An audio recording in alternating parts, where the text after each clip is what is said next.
A teepee has no insulation, no central heating, gaps that let wind slice through. By every modern standard, it's a death trap in winter. Yet children slept comfortably inside while temperatures hit -40. The secret wasn't about adding warmth, it was something far stranger. The teepee's cone shape wasn't some artistic choice, it was engineering that would make modern architects jealous. Here's what most people get wrong. They assume a cone is just a cone. Nope. A teepee tilts slightly, and that tilt creates something brilliant, a pressure differential. Warm air doesn't just float up and vanish. It gets pulled back down toward the ground where sleepers actually are. Think about your own house. All the heat rises to the ceiling where nobody lives. You're basically warming your attic. The teepee, it fought physics and won. But the cone was just the start. Those buffalo hide covers weren't slapped on randomly. The hair faced inward. Every single hide. Why? Because buffalo hair creates millions of tiny air pockets. Same principle as modern insulation foam, except this was invented centuries before anyone filed a patent. Now here's where it gets clever. The door always faced east. Always. People assumed this was spiritual, greeting the morning sun or whatever sounds poetic.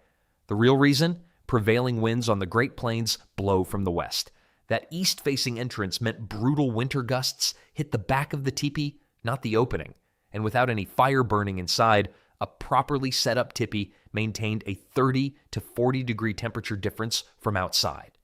That's not a small number. That's the difference between dangerous and tolerable. At the top, smoke flaps work like adjustable vents. Close them at night, seal in warmth. Keep them cracked just enough so everyone wakes up alive. Pretty important detail. Then there's the dew liner.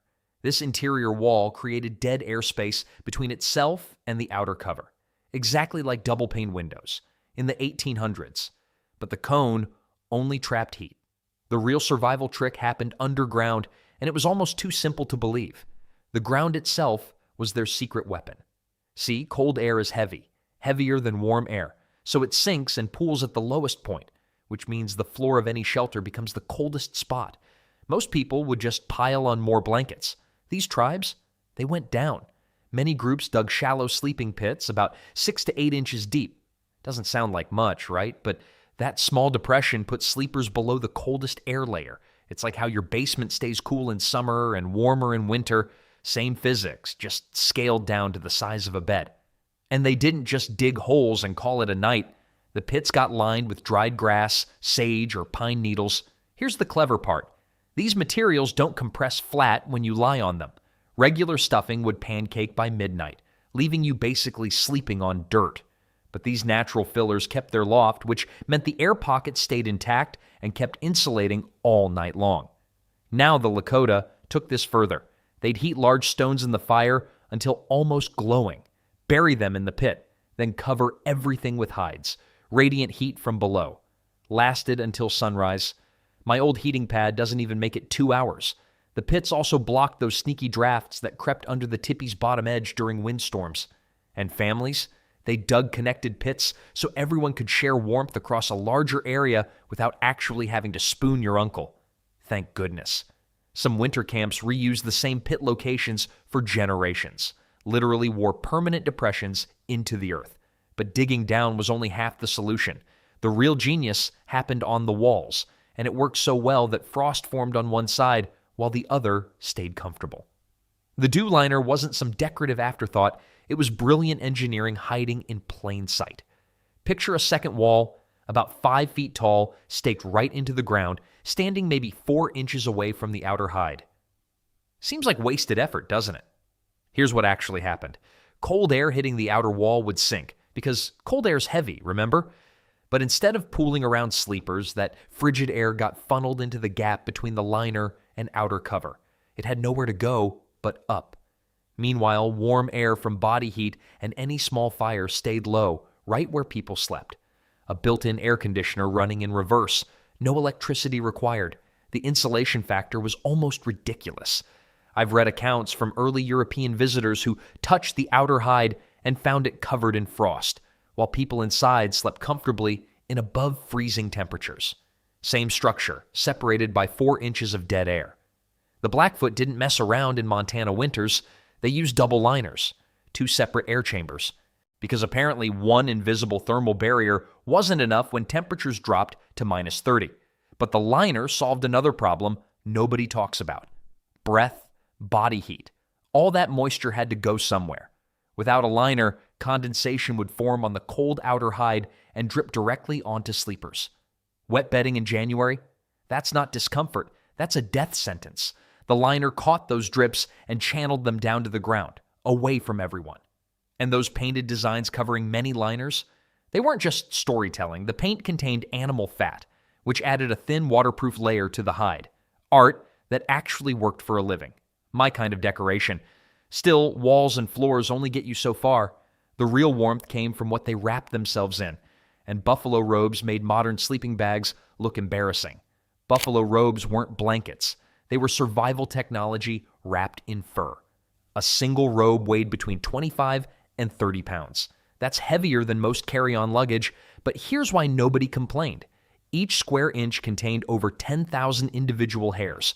10,000. Your fanciest synthetic sleeping bag can't even come close. And those hairs weren't solid. Each one was hollow, trapping air inside like tiny insulated tubes. Same principle that keeps polar bears warm while swimming in Arctic water. Nature figured out the engineering millions of years before we showed up with our polyester. The sleeping technique was simple but clever. One robe went hair side down as a mattress. Another robe went hair side up as a blanket. You basically created a fur cocoon with insulation working in both directions. Now here's something manufacturers don't want you to know. These robes worked even when damp. Modern down sleeping bags, one wet night and you're shivering until morning. Buffalo hair just kept doing its job. The Cheyenne took things further. They'd smoke their robes over specific wood fires for hours.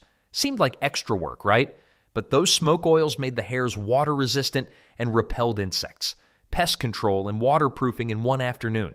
A quality robe lasted 10 to 15 years with proper care, worth more than 3 horses in trade. That's not a blanket. That's an investment. One rule everyone followed: never wash with water, ever. The natural lanolin oils in the hide gave it waterproofing and insulating power. Soap and water stripped all that away. My grandmother's quilts got washed constantly. These robes just needed occasional airing and brushing, but even the best insulation needs help. And the Plains tribes had another trick that turned simple rocks into all-night heating systems. Smooth river stones. That's what separated a decent night from a miserable one. But not just any rocks. Porous stones, the ones with tiny air holes, could explode when heated. Shrapnel in your sleeping area. Not exactly relaxing. So tribes specifically chose dense, smooth stones from riverbeds, ones that had been tumbled and polished by water for centuries. Here's the technique. Heat the stones in your evening fire until they're almost glowing. We're talking serious heat here. Then wrap them in rawhide and tuck them near your feet. A stone roughly the size of a cantaloupe could radiate warmth for 6 to 8 hours, all night long. No electricity, no batteries, no monthly utility bill. My heating bill last January? Don't ask. The Crow people took this idea further. Instead of just placing stones on top of bedding, they buried heated stones in sand underneath their sleeping hides. The sand distributed heat evenly across the entire sleeping surface. No hot spots, no cold patches, just consistent warmth rising up from below. And here's something clever about placement. Experienced sleepers positioned flat stones against their lower back or belly.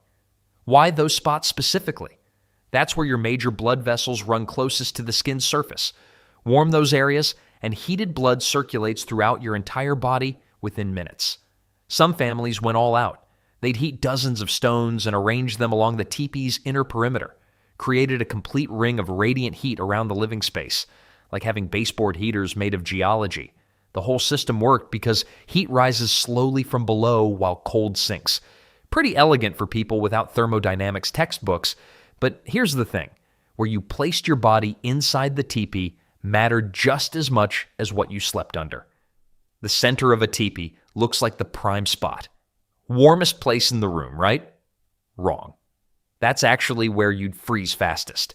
The smoke hole sits directly above the center, and heat rises straight up and out like it's got somewhere better to be. Sleeping there is basically volunteering to be cold. Experienced tribes knew this. They slept in a radial pattern, feet pointing toward the middle, heads tucked near the insulated walls. Sounds backwards until you understand the physics. Warm air collected at ground level along the edges while the center acted like a chimney, constantly losing heat. Here's where it gets interesting. The eldest and youngest family members always slept in the middle of the group. Not for emotional reasons, pure survival math. Small bodies and aging bodies lose heat faster than everyone else. Sandwiching them between other sleepers meant protection from both sides. And nobody stretched out like a starfish. That's amateur hour. Everyone curled into fetal positions because it reduced exposed surface area by nearly 40%. Less skin touching cold air means less heat escaping. Now, about those dogs. They weren't positioned at doorways to bark at intruders. They were living, breathing draft blockers. Every time cold air crept under the entrance, it had to pass over a warm dog first. Free heating system that also wanted belly rubs. The Arapaho had another clever trick. Nursing mothers slept on the south side of the teepee where moonlight filtered through the hide just enough for nighttime feeding. No need to start a fire or fumble around in darkness. Every sleeping position was calculated. Every body placement served a purpose. But positioning only mattered if your bedding materials actually worked. And what they stuffed beneath their hides, that's where things get surprisingly scientific. Cattail fluff. That stuff growing near every pond and marsh across North America? Turns out it's insulation gold. Tribes would harvest those brown, fuzzy seed heads, stuff them into hide bags, and create mattresses that rivaled modern fiberglass insulation. I'm not exaggerating. The R value of properly packed cattail fluff comes surprisingly close to what's inside your walls right now. The Mandan took a different approach. They wove bulrush into mats that trapped air in thousands of tiny pockets. Here's the clever part. They rolled these mats up every single morning. Why bother? Because bedding that stays flat and compressed gets damp from body moisture. Rolling it allowed air circulation and prevented that clammy feeling nobody wants against their skin at 3 in the morning. Now let's talk about sagebrush. People assume tribes used it because it smelled nice. Nope. Those aromatic oils, natural pest control, bed bugs, lice, fleas, they absolutely hated the stuff. Sleeping areas stay warm. Warm areas attract pests. Sage kept the 6-legged roommates from moving in. The real genius was in the layering system. Grass went on the bottom for cushioning. Sage in the middle for bug warfare. Soft furs on top for comfort. 3 layers, 3 purposes. Like a sleep sandwich where every ingredient actually does something. Shredded cedar bark got mixed into the middle layers too. Its oils killed bacteria and stopped that funky smell damp hides develop after a few weeks. Nobody wants their bed smelling like a wet dog that rolled in something questionable. During brutal cold snaps, dried moss became the secret weapon. It could absorb 20 times its weight in moisture while still keeping sleepers warm, but staying dry only worked if sleepers had actual heat. And that banked fire technique? Absolute game changer. Most people think keeping a fire burning all night meant constant babysitting, throwing logs on every hour, waking up freezing because someone fell asleep on fire duty. Nope, that's amateur hour. Tribes figured out something better. Banking. Here's how it worked. Instead of letting flames dance around all pretty, they'd pile hot coals together and bury them under a thick layer of ash.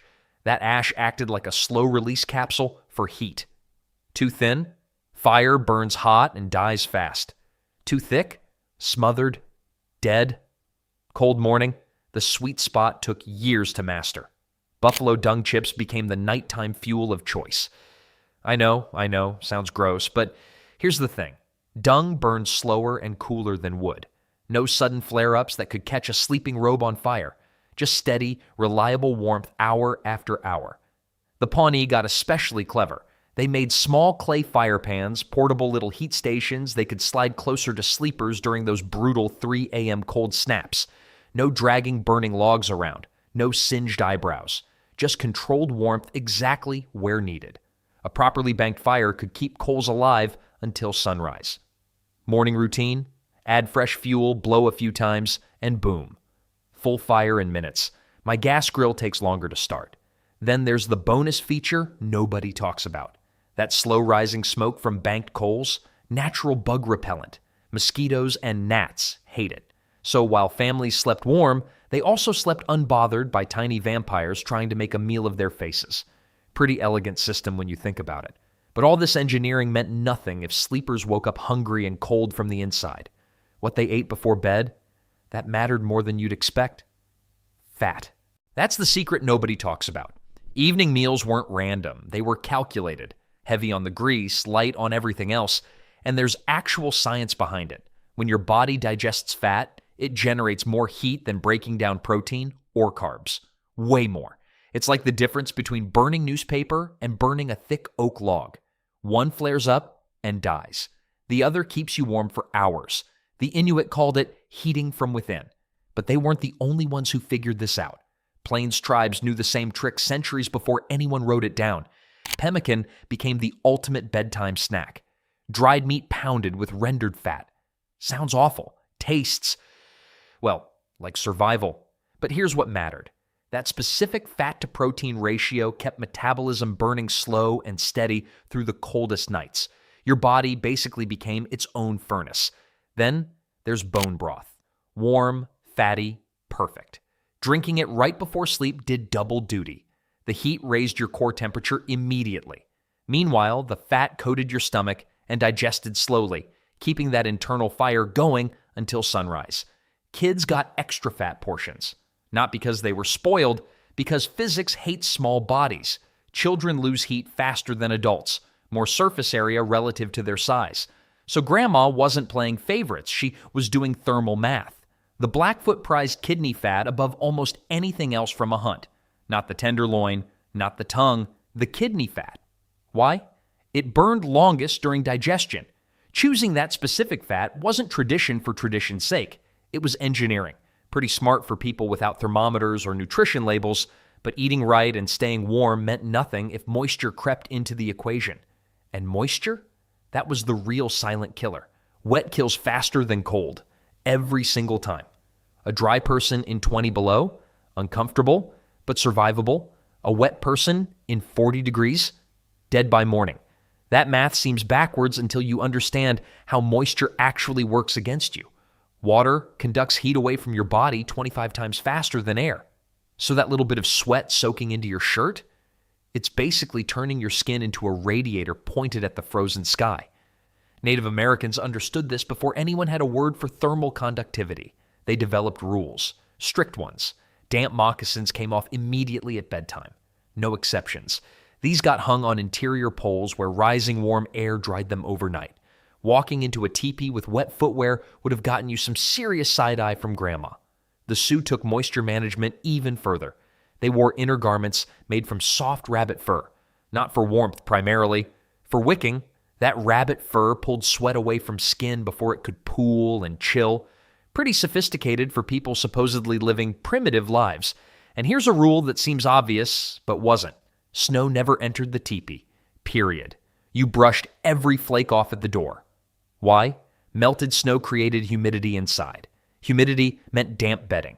Damp bedding meant hypothermia. On sunny winter days, tribes would drag their bedding outside.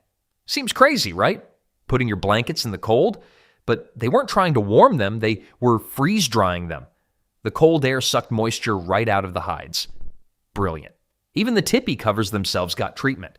During tanning, animal brains were rubbed into the hides. Those natural oils created water resistance that kept outside moisture from seeping through. Everything connected. Everything had purpose. Nothing was accidental.